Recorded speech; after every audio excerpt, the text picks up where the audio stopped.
Great. Welcome, everybody, to this Perpetrator Studies Network event. We are on a book launch of Alex Hinton's Anthropological Witness. My name is Ronald Niezen. I am a professor of practice in the University of San Diego in the departments of sociology and of political science and international relations. I'm going to introduce Professor Hinton and our two guest speakers, and then leave the floor to them.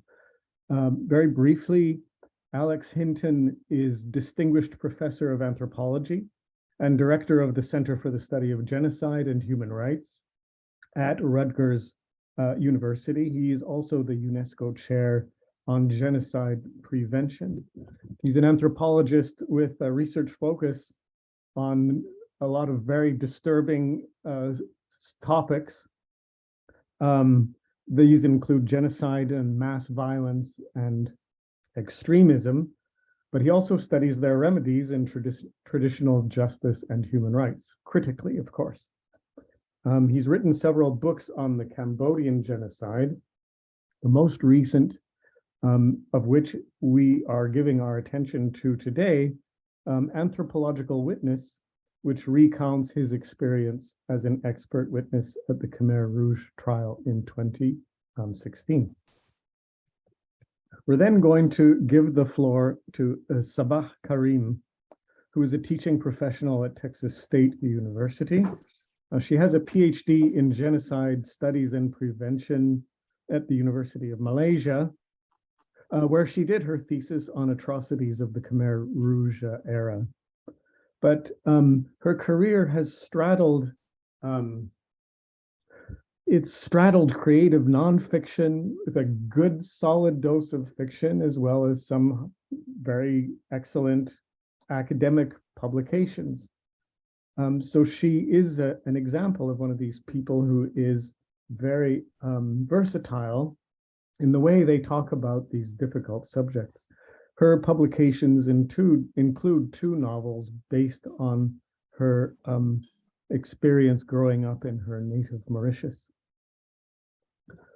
And then we have Professor Richard Ashby Wilson, who is another one of these titles that we are saddled with. The Board of Trustees Distinguished Professor of Anthropology and Law, and the Gladstein Chair of Human Rights. He is also the founding director of the Human Rights Institute, all at the University of Connecticut. Professor Wilson is an anthropologist with wide-ranging research experience in Colombia, Guatemala, South Africa, and most recently, The Hague, where he studied the International Criminal Court. He has 11 books to his credit, authored and edited, on topics of anthropology, human rights, transitional justice, and international criminal law.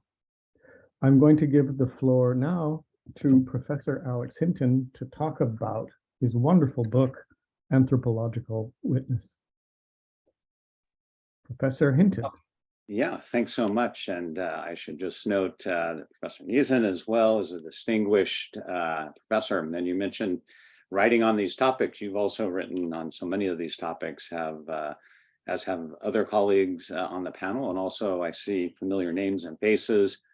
So I think many people share that. But by way of introduction to you, I should note that you're a distinguished professor at McGill.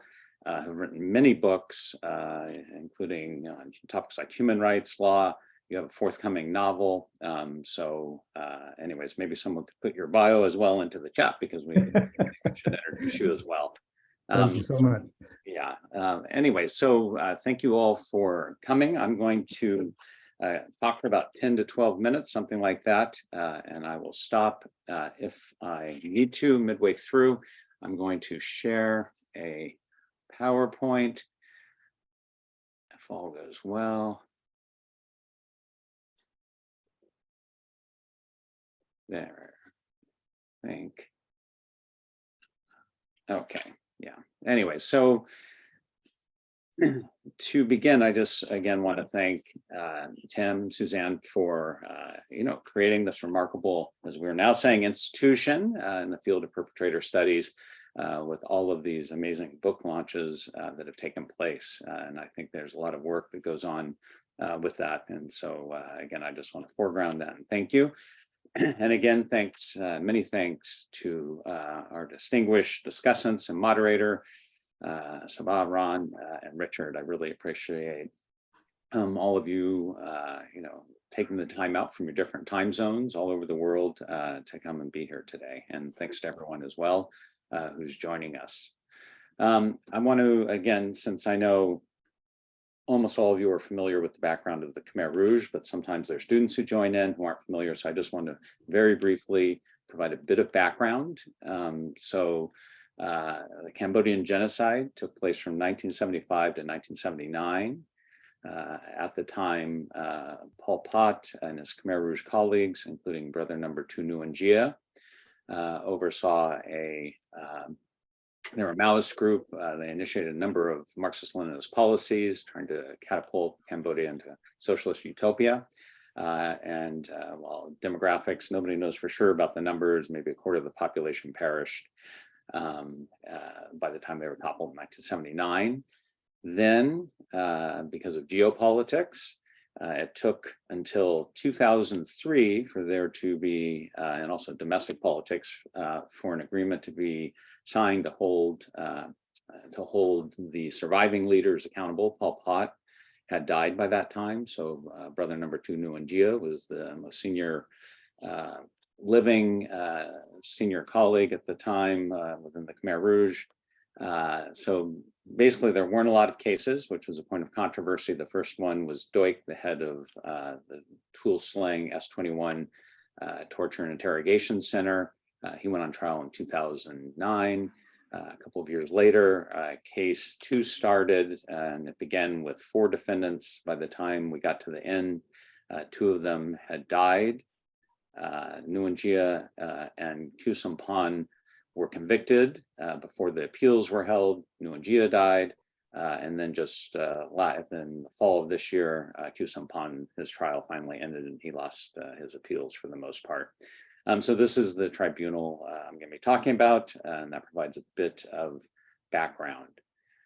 So as time allows, I'm going to sort of structure my comments on 4 images: a hand, a pair of shears, a crocodile, a red light, a pill, and a hot seat. So the hail. So, to begin with, I want to read briefly for about 2 minutes from the first page and a half of the book. And I'm doing that. It's a little different than many, sort of academic launches, because I want to give you a sense for the writing and the way it's set up. And I'm sure some of my colleagues are going to take this up afterwards. Tuesday, September 22nd, 2015, Newark, New Jersey, USA. As I sit at my desk, finishing a book on an international criminal tribunal being held in Cambodia, I receive a surprise email from that very court. The message confronts me with a dilemma. It also raises questions about my role as an anthropologist and my responsibility to bring scholarly insights into the public sphere. Quote, I would like to inform you that your name has been put before the trial chamber of the ECCC on a confidential and provisional expert witness list, reads the message from an official of the extraordinary chambers in the courts of Cambodia, or ECCC. This UN-backed international hybrid tribunal was established to try former leaders of the Khmer Rouge for genocide and atrocity crimes that took place in Cambodia while they held power from 1975 to 1979. Quote, the trial chamber has requested that I make contact with you, the message continues, to determine your willingness and availability to travel to Phnom Penh, Cambodia, to testify before them as an expert witness in the trial of case 2 defendants, Nguyen Gia and Khieu Samphan. Khieu Samphan held the largely ceremonial title of head of state. Nguyen Gia is more notorious. Some call him a monster. He claims to be a champion of Cambodia's poor. He's known for his devotion to cause and willingness to do whatever was necessary to ensure the success of the revolution he and his Khmer Rouge comrades undertook when they seized power in Cambodia on April 17, 1975, following 7 years of civil war. Although he served as quote unquote brother number 2, Nguyen Gia emphasizes that he and brother number 1, Pol Pot, worked hand in hand, more or less as equals, while they attempted to transform Cambodian society into a communist utopia.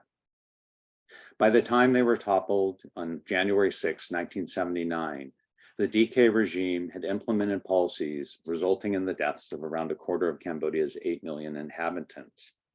Pol Pot died in 1998.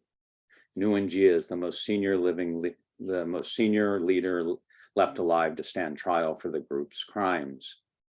Due to geopolitics, it has taken over 30 years for Nguyen Gia to face justice. Most scholars would leap at the chance to be part of his trial at the ECCC, one of the most significant international criminal trials since the Nuremberg Tribunal's prosecution of Nazi leaders. My initial response is ambivalence and apprehension. I have reservations and questions as I wonder, should I testify? So this, this is sort of setting the table for what's to come in the book, and has this sort of initial question when I get this: should I testify? And sort of a broader one: is there a place for public scholars in the courtroom to do things like serve as expert witnesses? So now I want to move to the pair of shears.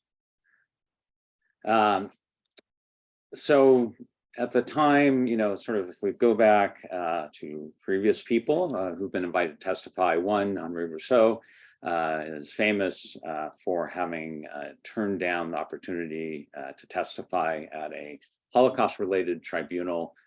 He talked about how historians would be held hostage to legal procedure and how the past would be judicialized. And so he said, ultimately, the law and history were too different and had different endeavors, different epistemologies for him to testify. So he declined that. And, sort of in a nutshell, there's a lot loaded in here with the good old iceberg, but it raises a number of issues about how scholars in fields like anthropology, social sciences, and all fields have different methods, concepts, sort of archival materials they're drawing on to render truth. And so in epistemology then, law has its own different epistemology that diverges from that of anthropology or genocide studies and many other fields. And so this is sort of taking what Rousseau said and sort of framing it in a slightly different way, that the epistemologies are different. So is it possible then, for in a field where as an anthropologist, I'm aiming towards explanation, to testify in a meaningful way, and one that isn't at odds with my anthropological epistemology in a court of law, which is aimed at rendering a verdict in the end. So I had also studied the tribunal, which was very weird, and interviewed many people in the court. And so this was also a strange thing in my studies. For example, there was one civil party Boumeng who was jailed and sent to S21 security center where he was tortured. Eventually confessed, and he survived because he was an artist and could paint portraits of Pol Pot. So to give you one example of for this, what's going on. So in law, for example, Boumeng said, at one point in his testimony, I was always hungry. When a lizard dropped from the ceiling, I wanted to eat it. So in law, with legal epistemology, right, that's part of the archive. They take the testimony, and in the verdict, what's rendered, right, linked to the broader truth of that verdict, are connections between his testimony and different elements of law that you can see listed below. And also erased within this is, sort of the meanings and intentions that Boumeng brings as well.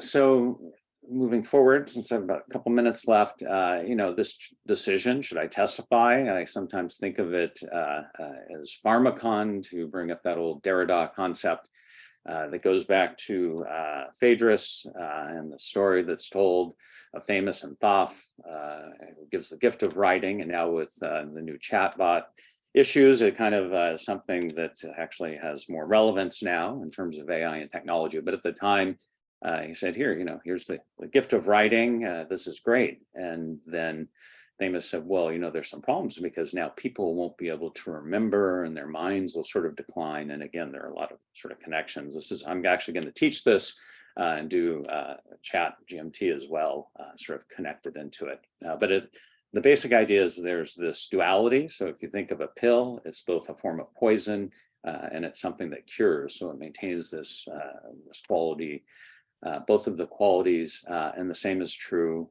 of law. And so going in here, this was sort of what I was weighing, the pros and the cons. And just sort of briefly, what are some of the cons that I thought about? This court is embroiled, as they all are, but this one more than most, in politics, and was heavily critiqued for political influence. With the pair of shears that I mentioned as well, there's this issue that I would testify, and what I would say would be taken, and ultimately little pieces of it would be incorporated into the verdict, perhaps. And again, my intention is to explain. The red light is, again, my desire, symbol of my desire as an anthropologist, to do certain things by testifying to help with the process of accountability. But also, it's that issue of my desires, my intentions versus those of the court, and as well as I mentioned, Bu Meng's intentions and desires, and he approached it very much from a Buddhist frame. We have the Rousseau issue, the anthropologist, in my case, held hostage to law. And then the last sort of issue was the fact that I had, since I've been studying the court, I had witnessed many expert witnesses go forward, and they basically have a target on their back, and their methodology, epistemology, everything they say, their corpus of scholarship is basically the defense tries to tear it apart if the defense, again, the witness is perceived as being against the defense, as it would be in this if I testified. But of course, there are the pros, right? As I mentioned before, as an anthropologist, I wanted to bring insights that I had gained through my research and offer explanation in the court of law. There's a longer story about my testimony, but basically I was going to be testifying about my book, Why Did They Kill? That was based on my dissertation research. In terms of accountability and helping, a small part in helping hold the Khmer Rouge accountable for crimes, horrific crimes that they had committed long ago. That was certainly important. There was the issue of making a return to Cambodians. I've interviewed hundreds and hundreds of survivors as well as perpetrators. And in anthropology, we have a tradition of making a return, but I also felt ethical responsibility to do this as well, and to assist in the process of justice, the heavy politicization and the critiques of the court notwithstanding. And there was another thing, Nguyen and the Khmer Rouge for many years had been offering a form of genocide denial about their crimes. And that was something that was in the court and was being espoused in the position of the defense. So I'd also be able to speak to their genocide denial. So what did I decide? I weighed the pros and the cons, and you can see the way it's leaning there towards the pros. So ultimately, I decided to testify, sort of a little more abstractly. Doing so was informed, for example, by Adorno's famous essay, Education After Auschwitz, and this notion that it's imperative to offer explanation, to understand the mechanisms that caused genocide to take place as a first means of prevention. Also, going back to the notion of public scholarship, I myself, and other scholars don't feel this way, feel that I have a responsibility to try and bring insights that I've gained into more public arenas, whether through writing an op-ed, an article, trying to write clearly, trying to write in different sorts of ways, but also in this case, testifying at a tribunal despite the risk. So we arrive at the hot seat to conclude, and so I went into the hot seat, and the book that I wrote, Anthropological Witness, that we're talking about today, is the story of my testimony and these different issues that I've raised. It's again, as I tried to draw on creative nonfiction techniques, literary strategies. So for example, there's plot, it's written in a narrative style. There are characters, here are some that figure prominently, especially Nguyen Gia. At the end of it, as I mentioned before, Nguyen Gia, in this case, was offering a defense that's as all forms of denial do, have grains of truth mixed with lies. And so he rightly pointed out that the tribunal had a very limited temporal jurisdiction and didn't pay attention to what happened before and after the Khmer Rouge regime, but he also tried to pin the blame solely on Vietnam and deny his own and his group's culpability. So he, at the end, did not like what I said, and he had been boycotting the court. And so at the end of the book, it builds up to this moment when, at the very end of my testimony, Nguyen Gia decides to break his silence and rises up, and he critiques some of what I'd said, and he poses questions to me that I then sort of, at the moment, have to decide whether or not to respond to and what to say. And the book, the penultimate chapter, takes that up. Just briefly, as I finish here, this book actually began as one project with my other book, It Can Happen Here. They were one project, and at one point, the book was called The Hater, The Extremist, and they were actually, so the two books have echoes, but it was one project that I ultimately split apart, and they both began in 2016 at the time of my testimony. So what I've talked about today, to finish, is from the introduction of the book. It goes through and talks about things in hopefully a very clear way, epistemology that's student-friendly, but also goes through and talks about things like the mechanisms of genocide, as well as civil party experience. It takes different anthropological issues like the meaning, different sorts of local meanings in terms of trauma and lived experience, and it builds up, as I said, to this confrontation with Nguyen Gia. There is a discount for 30% from Cornell for those who might be interested. And with that, I will stop sharing. I appreciate your listening, and I look forward to what my colleagues have to say. Thank you, Professor Hinton. We now have 10 minutes or so to hear from Sabah Carrim. Sabah? Thank you. I have, I'll probably try to, I've got about probably 15 minutes, but I'll try to fit it in. In my reading of Anthropological Witness, I was reminded of an English case I would often bring up in class while teaching law. Through it, I would try to drive home the point that the court was a setting that meted out justice based on an artificial line of reasoning. I told my students that in the end, the result of these artificial lines of reasoning would not always align with natural reason or common notions of right and wrong of the layman, of the layperson. The case was the case of proclamations in 1610, where King James I took it upon himself to adjudicate over a legal matter.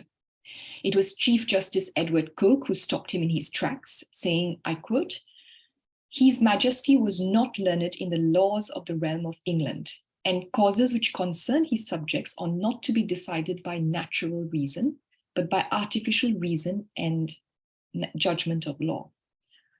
Unquote. In sum, this is precisely what Anthropological Witness brings to the fore in the earlier chapters. We learn about the limitations of the court as a setting, or more specifically, the genocide trial as a venue for trying crime of mass atrocities, as Hannah Arendt had herself pointed out long ago. In such a setting, one is not there to ask, why did the genocide happen? Why were so many people killed? One focuses on adducing just enough evidence to establish the guilt or innocence of another. Thus, the court doesn't care about the why and how, but rather the what of genocide. These limitations are precisely the subject of anthropological witness, which showcases the controlled chaos in a court setting dealing with so much at once, vying to shave down just enough information to meet its needs. We're furnished with details of instances where Hinton's testimony was admitted and not. We are made to come to terms with the politics that preside over the decision of admitting and excluding evidence and testimonies in such courts.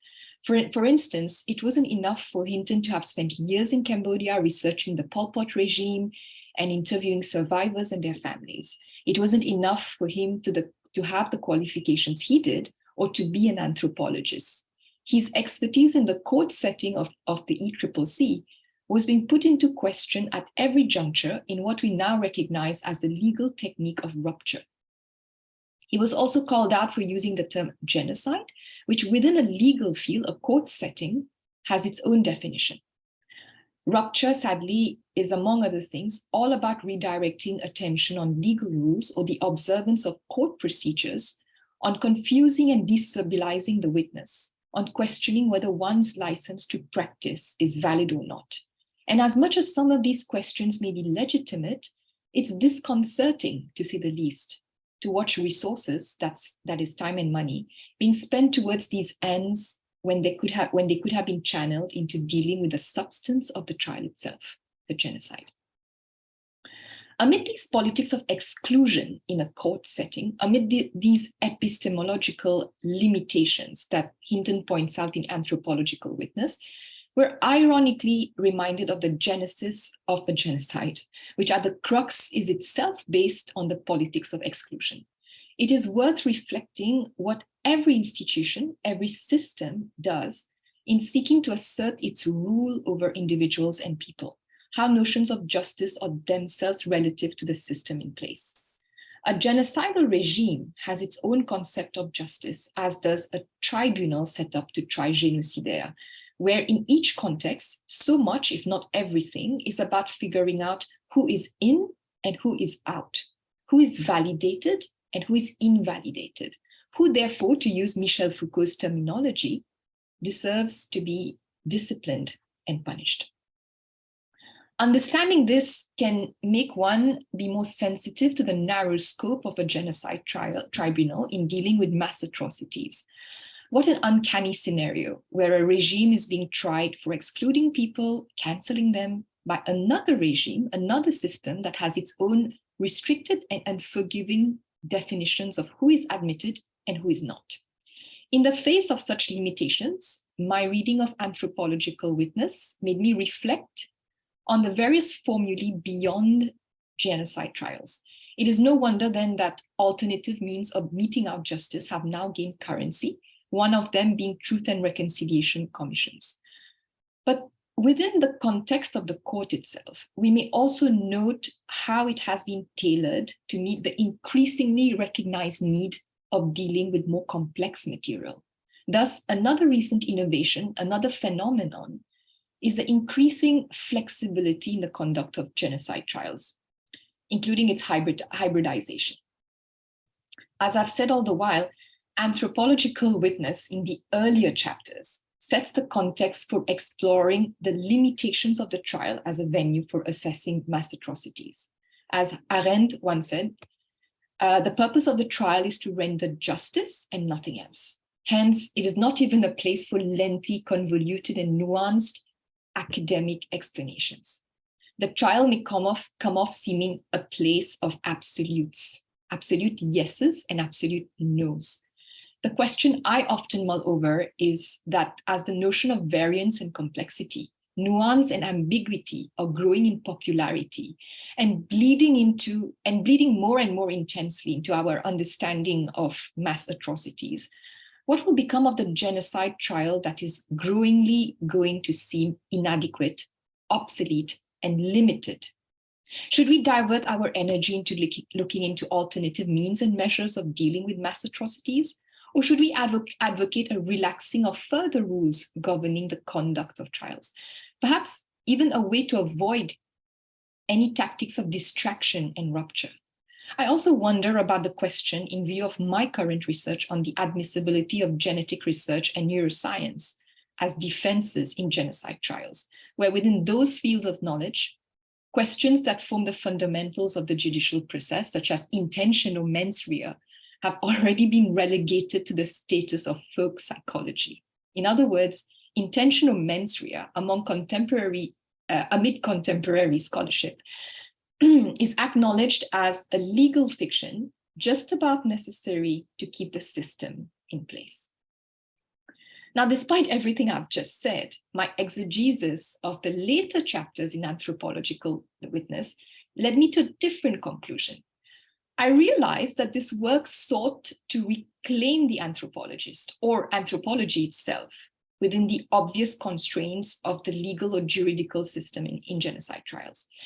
Indeed, legal minimalists have viewed the court setting, especially in the case of genocide trials, as largely inadequate for dealing with the bulk of information, for hearing mass atrocities that exceed the limits of the law, as Hannah Arendt also once opined, excuse me. But Hinton departs from the perspective of legal minimalists. He favors the view of legal maximalists, those who view the court setting as a place where a varieties of epistemes converge, a place that has also been redefined over time, allowing for innovations such as victim participation, in the case of course, the ECCC, the Khmer Rouge Tribunal. And in Anthropological Witness, Hinton takes us through the nitty-gritty details of the proceedings of the ECCC, explaining the politics of exclusion that exists therein, that limit us to the finding of legal truth, different from historical, academic, or anthropological truth. In the search for legal truth, the legal system in place seeks to apply the principle of Occam's razor to reach a legal verdict and no more. As I mentioned earlier, the court in its most basic form is not concerned with the why and how of mass killings or genocide, but with the what of it. And yet, Hinton challenges this limited understanding and partiality towards genocide trials, insisting that there are, amid this environment of controlled chaos, epistemic convergences rather than epistemic constraints.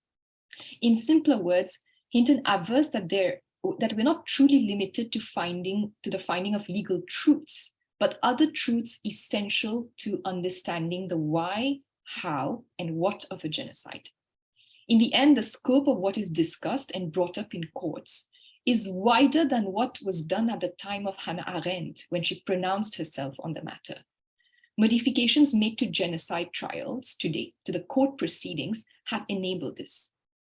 Hinton cites the example of DCCAM, Documentation Center of Cambodia, that worked closely with the ECCC, the ECCC, and in the process grew into a repository of crucial documents in the memorialization and recording of the atrocities of the Khmer Rouge. DCCAM was also involved in the course of all this with opening up pedagogical spaces for Cambodian villagers, students, teachers, and others to learn about the history of their country, which for long had been occluded by silence and power.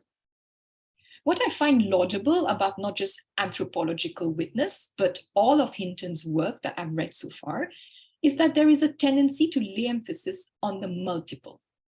Hence, in Why Did They Kill, Hinton presents a multiplicity of motives behind the killings during the Khmer Rouge. In Man or Monster, a multiplicity of frames of reference are presented to understand the person of Toik. In the justice facade, Hinton lays out a multiplicity of ways in which justice was done in the setting, within and around the setting of the ECCC. In It Can Happen Here, the multiple definitions and evolution of what constitutes white supremacy in the US, and now in Anthropological Witness, the multiple converges of various epistemes in a complex setting such as the Genocide Tribunal. I value this approach based on my reading of Nietzsche, the philologist's own work, where he made it known that the only way to get as close as possible to the understanding of phenomena is to expose oneself to multiple viewpoints of it. I would like to end this presentation with a note on the form adopted by Hinton, where he expressly states his intention to write the work in an ethnodramatic style. This, he says, would include showing and not telling, a cardinal rule embraced by most, if not all, creative writers. This approach, I think, innovative in academia, through the vehicle of a retelling, through the use of direct speech, gives more texture to the relating of trial proceedings that could end up sounding very monotonous. The inclusion of direct speech also avoids the possibility of bad exegesis of data, something that became an issue even in Arendt's Eichmann in Jerusalem. The personal testimony in Anthropological Witness, the excerpts which seg into the creative aspects of the style, also allow us to gain an insight into Hinton's ethic as an anthropologist, in his embracement of local practices. For instance, when he recites the oath before the Lord of the Iron Staff, the figure looked up to by local Cambodians. Additionally, we gain an insight into Hinton's experience of Buddhist rites and rituals and their importance to the process of peace and reconciliation in Cambodia. The insertion of direct speech in the text also lends very similitude to the narrative and offers multiple POVs, points of view of the many actors that came into contact with him in the trial process when he was an anthropological witness. Moreover, the conscious decision articulated by Hinton to present work that is accessible to a wide readership is fully achieved. And I will go on to add, furthers his aim of being the public scholar who enters his research into the public sphere instead of remaining in an ivory tower of untested ideas. And I must add, isn't this book, Anthropological Witness, a poignant retort to a discussion about the frustrating constraints of legal epistemology? Here's a book that cuts across many epistemes, many branches of knowledge, in clear and lucid writing accessible to all, to present the why, what, and how of the Cambodian genocide. The final conclusion, while ordinary witnesses frame their statements strictly in accordance to the demands of the legal and juridical system, I look upon Hinton's Anthropological Witness as a celebration of converging epistemes, as an affirmation that the presence of an anthropological witness is no less important in a genocide tribunal. Thank you. Thank you so much. I'd now like to hear from Richard Wilson. Richard. Thank you, Ron, and thank you to the Perpetrator Studies Network for hosting this event. It's nice to see some old friends in the audience. Hello, Eva, Nyanika, Lisa Lott. And also, I would just like to recognize Helen Jarvis, who is here, who I heard advocating for the Cambodia Tribunal must have been 25 years ago. She's been a tireless campaigner for the very existence of this tribunal. So Alex has written a fabulous book, and I encourage you all to buy it and read it. It's a brilliant account of the experience of being an expert witness at the Cambodia Tribunal, where he was called to testify about genocide more generally as a concept, but also the degree to which the DK targeting of the Vietnamese and Cham groups could constitute genocide itself. It's not only a major contribution to public anthropology, it's a ripping good read that reaches its narrative zenith in the cross-examination by the defendant, Nguyen Chea, who had up to that point been boycotting the tribunal and the proceedings. And you know when an expert for the prosecution is making headway, as Alex was at the time, when the defendant breaks their silence to confront them in person.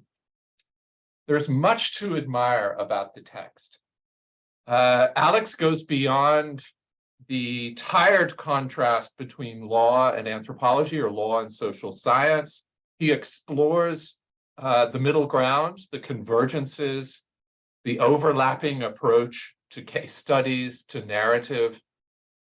And I just have a little story to tell about Henri Rousseau. About 20 years ago at a conference, I was giving a paper where I was essentially critiquing Henri Rousseau's decision not to testify about the Vichy regime in the case against Barbie in France. He wrote this very famous letter, I refused to testify. It was published as only in France on the front page of Le Monde. When an intellectual says something, it gets attention. And of course, it was a cause célèbre. And anyway, I basically said I thought he was wrong, because he knew more about Vichy than anyone else. He could testify whether or not the Vichy project of the extermination of the Jews was an independent project or simply dependent upon the wider German project. And at the end of my talk, a small elderly man stood up at the back of the auditorium and said, "Bonjour, Monsieur Dr. Wilson. Je m'appelle Henri Rousseau." And the blood drained from my face and the room started to spin. But he was actually very gracious. And he said, "Look, I think, this is an open debate. I took my decision. You can take yours." And I think he took a very strong public position, but he recognized the difficulty. He recognized that any decision under those circumstances by a historian or a social scientist could be a reasonable one. And I appreciate in Alex's book also the moral and intellectual clarity, specifically on two terms, on accountability and on truth. Alex is aware of the importance of accountability, not just in the criminal accountability or retributive justice sense, but expanding the notion of accountability to include reparations, museums, memorials, healing. And I think he really broadens out our conception of accountability in very useful ways. He also sees the need for challenging the denialism of the defense, which was using a relativist conception of truth and facticity to evade responsibility. He critiques the strategy of rupture of the defense. Rupture when the defense uses non sequiturs, absurd claims, tu quoque accusations. Well, you did worse. And in my book on the ICTY, I tried to talk about how the defense did this, but Alex, I think you captured it better. You delved more deeply. You captured the character of the defense rupture approach. And I think this book also shows to us that the use of relativist approaches to truth and rupture opposition and defense is a strategy not only of genocidal defendants on the stand, but authoritarians more generally. Authoritarians like Donald Trump, like Bolsonaro, Duterte, Orban. This is a common feature of authoritarianism itself in politics and in law. And it's a key epistemological strategy to avoid accountability. So I think Alex's book demonstrates it in a very extreme setting in the Cambodia Tribunal, but it's a wider phenomenon that we have to encounter and confront. And in the face of this denialism, Alex argues not for an absolutist truth, but for an ethnographic truth. He's very careful in his approach to the evidence and to the kind of navigation that a social scientist must make in the courtroom to answer questions, as Sabah just mentioned, in a yes or no way, but in a way that also conveys their complexity. So I have three questions for Alex, and I hope he has a chance to respond to them briefly. Many other social science disciplines, politics, sociology, engage in policy interventions. Humanities disciplines also, historians, they engage with contemporary issues. They seek public education. And at the outset, you're at pains in this book to justify your involvement. The language is quite tentative, even defensive. And I wondered if you'd be willing to reflect on that a little bit more with us. What do you think drives that? And what would it take for that to change? Usually when we're defensive, it's because we fear something. What did you fear when you were writing the introduction to your book? Second question, you chose, and Sabah pointed this out as well, an ethnodramatic form of writing. I think this totally works. It's very engaging. How did you choose this style? This is not usually like the policy interventions of social scientists, which adopt a more dry, technical law and government style of language. What are the advantages? What are the trade-offs? Third question, in your epilogue, you speak about the broader impact of the Cambodia Tribunal judgments on Cambodian society. Since there's a little more distance from your expert testimony and from the tribunal judgments themselves, can anything be said about the impact of the tribunal on Cambodian society? Many of the debates about the tribunal are about its functions. Does it just carry out due process and determine guilt or innocence? Does it have broader effects of healing and reconciliation and acknowledgement and recognition? And can we comment on that yet? Have you done any follow-up interviews or research on that? So it's a kind of illustration of my excitement and interest in the book that I kind of want to know what happens next. And so in ending, I would just like to thank Alex. He's written a brilliant piece of public anthropology, and he's really shown the way for all of us to be public intellectuals. He demonstrates what anthropology has to offer to a court seeking accountability, to a country seeking to understand the mass atrocities of the past, and also to scholars seeking to understand the path of genocide and how it unfolded in fits and starts, that it wasn't a premeditated plan, developed in its total form in advance, and then implemented seamlessly. That's not how it works in Cambodia, according to Alex. I would argue that's not how it worked in Bosnia either. And in some cases, the legal framework is seeking a level of conscious intentionality and premeditation that simply isn't realistic for most circumstances of genocide. And I think that's a very important conclusion about genocide itself that Alex was able to bring into the tribunal and put in front of the judges. And I can't tell you if that influenced their thinking, but I hope it did.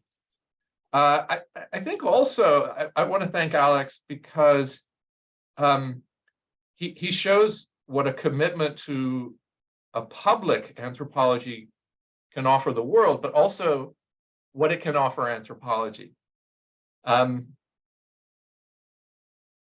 There are many of us, I'll just speak for myself, who question what we do. What is the relevance in a world that is facing ecological collapse and massive political challenges, that democracy seems to be on the back foot and in decline, that there's a war raging in Europe, a real trench war. And so many of us, at least me, ask, what am I doing? And what impact does it have? What relevance does it have? And Alex shows a path that I find very enticing. He uses a form of writing that is accessible. He takes an approach to truth that is sophisticated, but also takes us beyond paralyzing relativism. And he arises, his public engagement, I think my reading of it at least, and correct me if I'm wrong, impels him towards a moral clarity in which the researcher has to answer questions directly. Were Vietnamese targeted for killing? Yes, they were. Who led that campaign? The CPK Standing Committee. I'm quoting from page 107. And then Alex says his reaction after his cross-examination by Nguyen Che is, what do you say to a genocidal extremist who denies his own crimes? And his answer is, you are partly to blame. And so I think this is what a public intellectual intervention does for us. It crystallizes debates, it clarifies fault lines, and pulls us out of the quotidian and the more obscure domains of scholarship to articulate the big picture for a wider public. So thank you, Alex. Great book. Congratulations. Bravo. Thank you. Thank you, Richard. That was very interesting and enlightening, and it makes me all the more want to assign the book to my new classes at the University of San Diego, as I intend to do, actually. What I'd like to do, if you do have questions, we're now in the question period. If you could signal to me that you have a question or write your question in the chat, I'll be able to keep track of order. I'd like to give the floor to Alex to respond meanwhile to Richard's 3 questions, or any one of those that he wants to respond to. So while Professor Hinton is responding to the questions, you can, those of you who are in the audience, send me your questions in the chat. All right. Alex. Yeah. Well, wow. What a fantastic pair of discussant remarks. So rich, varied, nuanced, wide-ranging, and it's always a thing when you write something, you actually see it differently as well when you get really good discussant remarks, as I do. So thank you.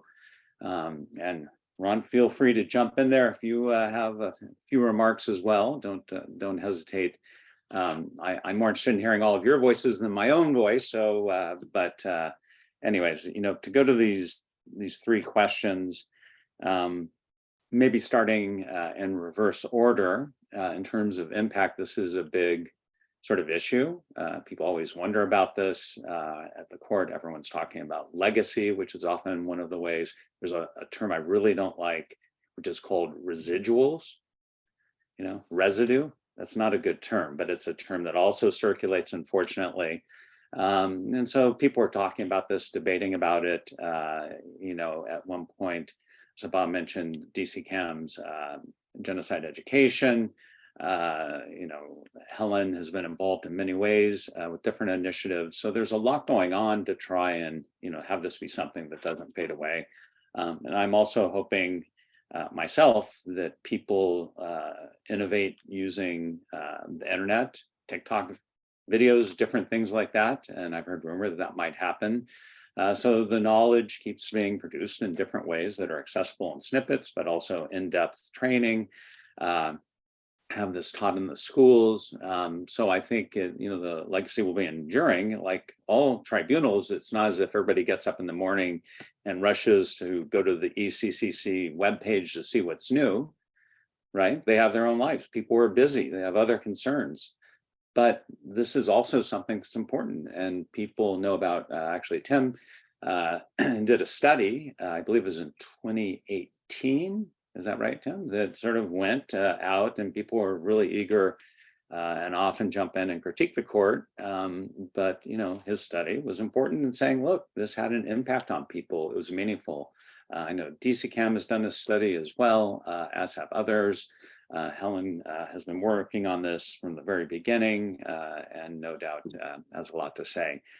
So the impact, I think it has had an impact. The problem is when people think that it's like the first thing everyone's jumping into. It's part of the past. It's being looked at and thought about in a much less politicized way than in the 1980s. And for me, I wrote an op-ed about this.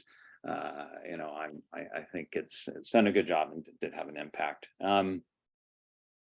The two, actually, the fear and the style, great question. You picked right up on that fear and hesitation.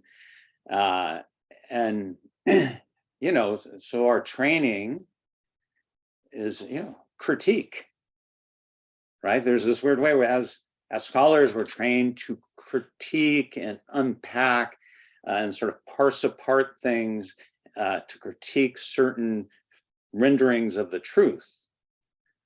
So this is the training. So switching modalities and engaging in a public forum where you're sort of called to account, in one sense, is risky, right? In another sense, you have this training that's a little bit at odds with it. And, I think anthropology in particular, this is true for, in the book, when I talk about epistemology, I talk about legal epistemology, but I also go into my own background, my own training, the different epistemological assumptions that inform the testimony that I was giving. And I actually talk about how I went to graduate school at a time when postmodernism was starting to surge. And at that time, there was a way in which me, myself, but I think many people became hesitant about saying things, right, to making a sort of truth claim. It's not coincidental that the field of public anthropology began to sort of surge at the tail end of that trend in anthropology. And again, that's when I was in graduate school, so that's part of my training, and that was an element. There's also, so having made the decision to testify in general, broadly trying to engage publicly in a lot of different ways with these issues, at the same time, you're now the one that's exposed to the critique that you've been trained to make the critique of. So I'm sort of self-critiquing myself all the time, right? I mean, and I think probably that comes out in the book. There's a reward structure in academia that does not reward, this maybe anthropology in particular, I don't want to speak for all disciplines, it does not reward often, not always, clear writing that takes theory and tries to embed it in the prose, but not through sort of citation with very abstract language. Doing some of the, so the second question links in. So I made a certain choice that I was not satisfied with a lot of the way that abstract academic language is being deployed. And I began to experiment writing op-eds, creative nonfiction, more public pieces in different domains, speaking publicly. This really, with my book, It Can Happen Here. I did a lot of, a fair amount of media stuff. And that all forces you to be clear. At one point, I was talking to, an editor linked to one of these things I was doing. I won't tell you the long background, but they said, you have to think about it. And I thought about this in my own way, as if you're explaining your ideas. Can you explain them? Can you present them? Can you engage someone who is like your relative who knows nothing about academia? Can you present these ideas to, say, an intelligent 16-year-old? Can you talk to people who don't know the discourses? And so I always aim to do that now. But going back to this reward structure, I think in general, this is not rewarded in academia. And again, anthropology in particular, where there's sort of, we think of the secret knowledge where people deploy jargon, abstraction, and often the more abstraction you get, the less clear it gets, right? Because you're moving away from the detail. So I think that, the fear that you sense, that maybe tentativeness might be a word, there are these different elements, and it absolutely is there through my training, through the time I was in graduate school, through, again, the reward structure recedes. I don't care about that anymore at this point, right? So I don't care. When you got to get tenure, you have to care. Once you get tenure, and then people can make their own decisions. So that's a long answer, but it links into the style, because once I made the decision that I just really don't care about sort of being in these very abstract debates, though I do write stuff, and hopefully this also speaks to that, but in a clear way. I began experimenting with literary strategies in different ways and these different modalities of writing. Yeah, that's how sort of the style emerged. It also emerged when I wrote the book Man or Monster, of trying to figure out a way to write that book. And that was the first time I had this sort of narrative structure of ethnodrama. So the answer is a little bit long. I apologize. I'll stop there, but three great questions. And I think each one we could probably have a dialogue about for a long time. They're all great ones. So thank you. Great, and we have more to come. First, we have Sabah, who has a question. You mentioned the politics behind the redaction of information in the court proceedings, and Sabah is curious to know what else you may have witnessed being redacted or summarized that may have possibly influenced the court's raison d'etre or essence. Yeah, so that thank you, and you pick up on an issue and a direct connection back to my book Man or Monster, where articulation redaction is there, and that informs, certainly as a through line that directly dovetails with what I'm doing here, because as I looked at that book on the first trial at the ECC of Doik, maybe just a little backstory with that. Part of that book, I was looking at Khmer Rouge confessions where there was redaction. I was looking at a psychological evaluation. I was looking at the court proceedings, and all of those, going back to sort of the different issues we've been talking about. You have as I framed it then, you have articulation, but all articulations involve redactions, it connects into power, and they render different versions of truth. So I looked at the psychological evaluation, law itself, and what the Khmer Rouge were doing, where they were forging a version of truth through the redaction of confessions to meet with the goals of the party line and the leaders of the Khmer Rouge. So in a way, there's a loop back as you're touching upon and pointing out and looking at the way that the court is articulating and redacting. So, anyways, so I think you're exactly right. It was taking place. I was completely aware with those clippers, right? All right, that's the clipping away. You clip and you prune, stuff falls to the wayside, right? And you end up with some form that you're seeking in the end. Yeah, so I was constantly looking at that, still look at it. And that was, again, maybe back to Richard's point and my hesitation and fear. I knew that I would be subject to clipping and pruning, as I put it in the book. Everything I said would be clipped and pruned. And of course, that is to an extent what happened. So thank you. Thank you. Lucy Gaynor writes, I'm interested to know, very interested to know Professor Hinton's experience on a micro level regarding the questioning process. How did it feel to be questioned with clear legal agendas and trying to put your own research into answers for these questions without it being too constrained or distorted? And how do you respond to that on the spot?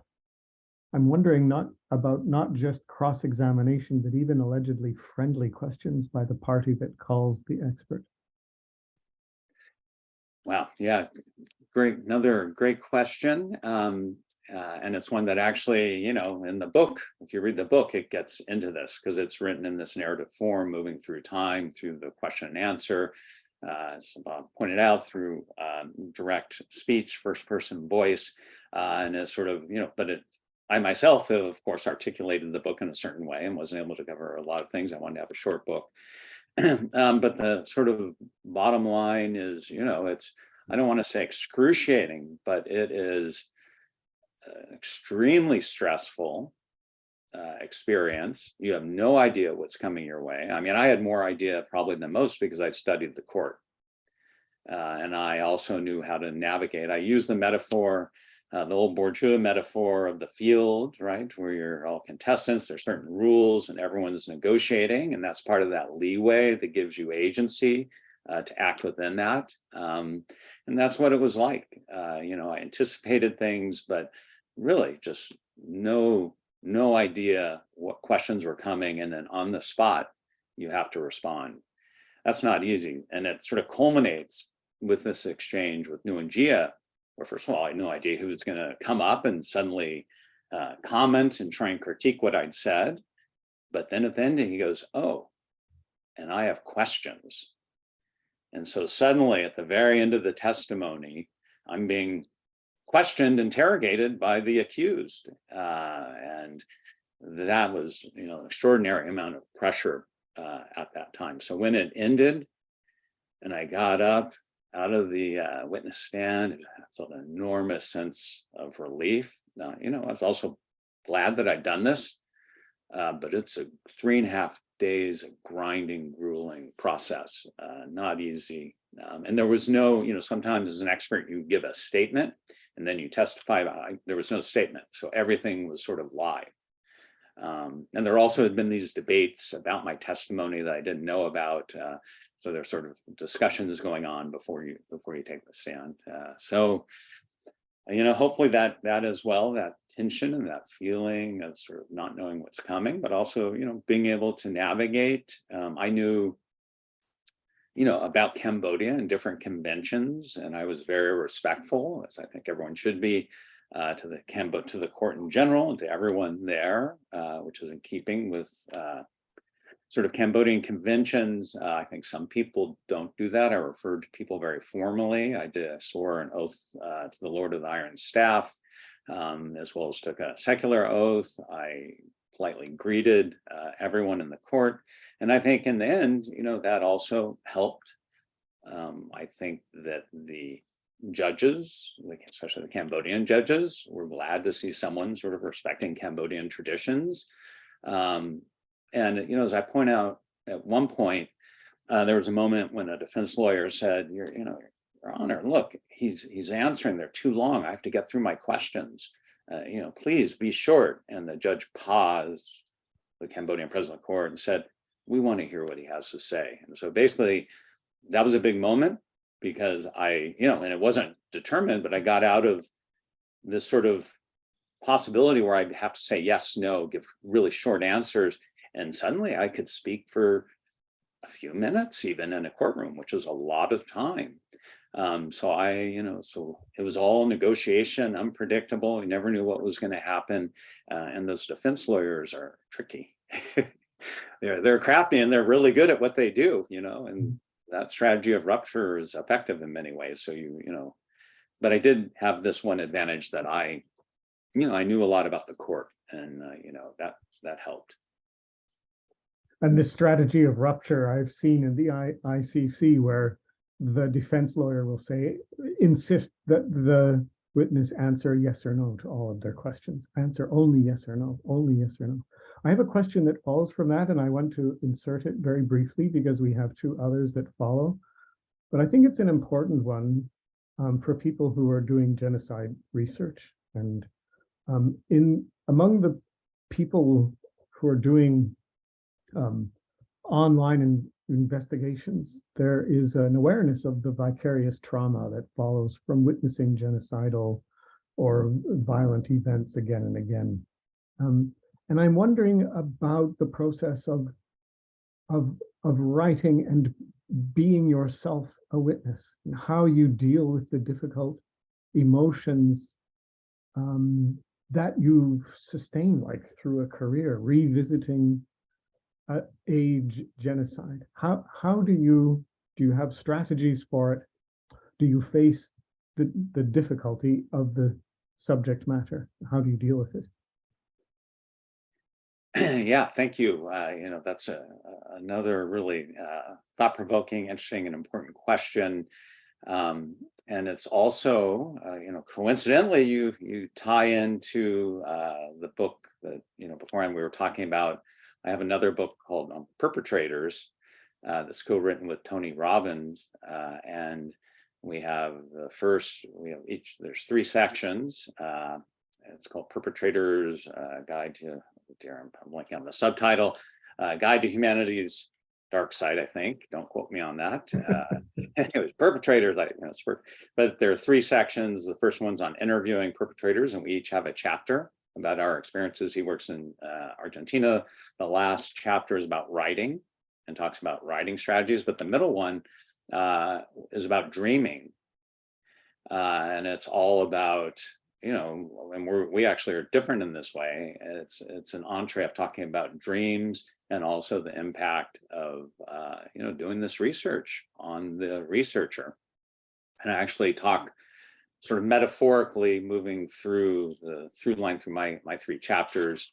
I move into the notion of spectacular perpetrator, and then have a chapter called Ruin, and talk about Kristeva and this notion you're going through ruins. It sort of ruins you in a way, and you're moving through it, and you have to grapple with this stuff. Tony was in intensive therapy actually in Argentina when he was doing his research and writes about that.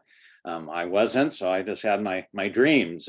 But it's not total ruin, but there's a way in which you're taking in this content. So that book, I think, for those who are interested in this important issue, that's where I've really written about it. But then there's also the curation, and that curation is both curating a written product. And then actually I talk about in my chapter different things that I've written. The book is interspersed actually with creative writing of different sorts that we did, interludes, and we built in dialogue between the two of us. So in his chapters, I'll suddenly ask a question and he'll do the same. So it's kind of an interesting book in that way, hopefully clear experimental ethnography in that respect. But the curation part sort of moves to the ruined curation, but also the way we curate and write about these things. So I guess it's the opportunity, if someone's interested in this topic, that book, I think really directly speaks to it, but that's sort of the metaphor that I use. Tony has a different perspective, slightly different perspective, which is good because you don't want two people to think the same thing. Wonderful, thank you. Dimitros writes, thank you for the fascinating discussion. My question is, how does Professor Hinton's theory of genocidal priming and genocidal bricolage affect his testimony? More generally, his positionality during the trial, given that the ECCC had or has a specific juridified and compartmentalized understanding of genocide as an instance rather than a process. Yeah, fantastic. Yeah. No, that's spot on. It's a really good question. It kind of ties in a few other elements. So the book, begins with this question, should I testify? And talks about sort of my epistemological assumptions, legal epistemology, renderings of truth, my background. So there's a personal way I'm in the book in that way. Again, maybe that hesitation that Richard pointed out. I also don't really like talking about myself and writing about myself, which is what you do in a lot of creative nonfiction. You put yourself out there. So I put that in there. So maybe that's another small strand of it. But in the middle of the book, so it's moving through my testimony, 3.5 days of testimony, picking up different points of it. And in the chapter that's on the prosecution testimony, it was all about, why did they kill? And literally asking me about genocidal priming. They didn't ask about, maybe actually someone did ask me, this was later, actually a French judge asked me about genocidal bricolage. I guess that makes sense, right? The French judge would do it. So I got to it, actually, I talk about my testimony. So I talk about genocidal priming and different things that are in my book, Why Did They Kill? That gets into perpetrator motivation and the origins of genocide, which is what they wanted me to focus upon. And at the end of the book, after the exchange with Nguyen Gia, and there's a chapter where I actually tried to meet the defense lawyer who represented Nguyen Gia, but he refused to meet with me. So be it, but I did want to meet with him. But the prosecutor agreed to meet with me, Bill Smith, a remarkable person, and we talked through my testimony from his perspective. And one thing he said was part of the reason they had brought me in was to sort of give the big picture, to try and move away from, as you put it, compartmentalized understanding, to tie things together. And so that was an intentional strategy of the prosecution. And this dovetailed with my interest exactly of trying to provide explanation. Again, unpredictable, no way to, to go back to this question, but it worked out in the end pretty well, I think. I can imagine someone else doing it and having it be a complete catastrophe. It's a way in which people, you have different personnel, they come in and you're uncertain how it's all going to unfold.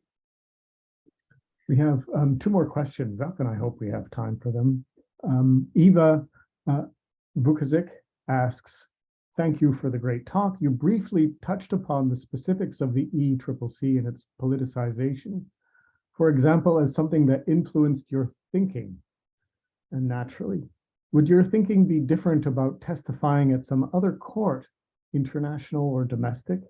Would you testify at the ICC, for example, or at an institution which did in absentia trials, which incidentally now also includes the ICC?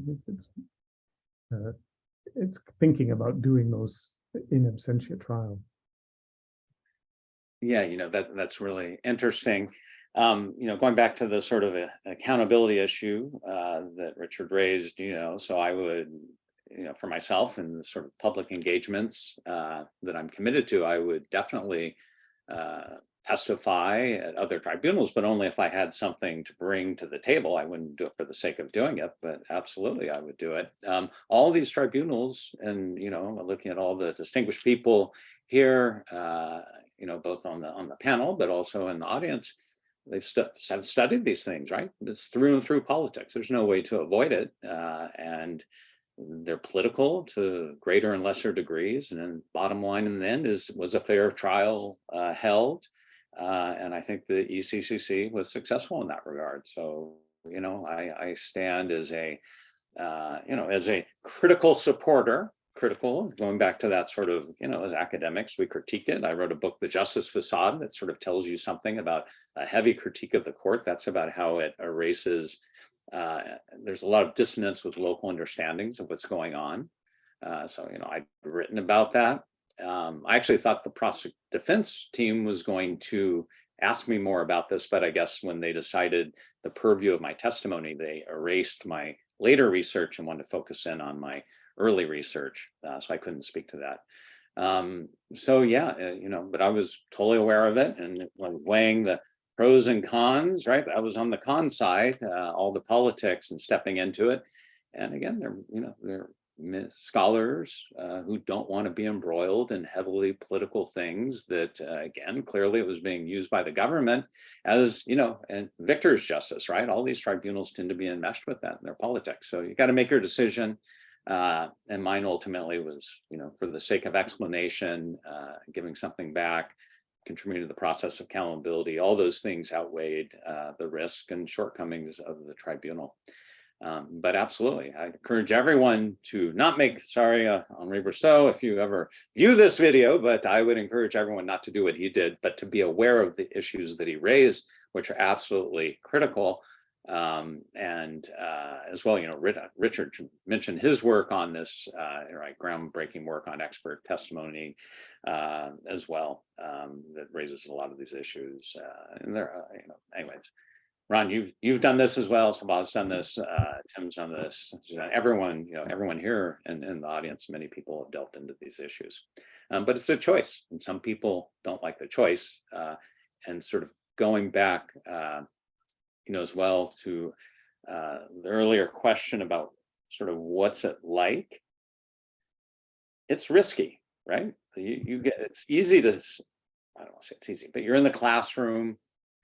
It's an environment people are comfortable with it. Maybe you go and give a lecture somewhere.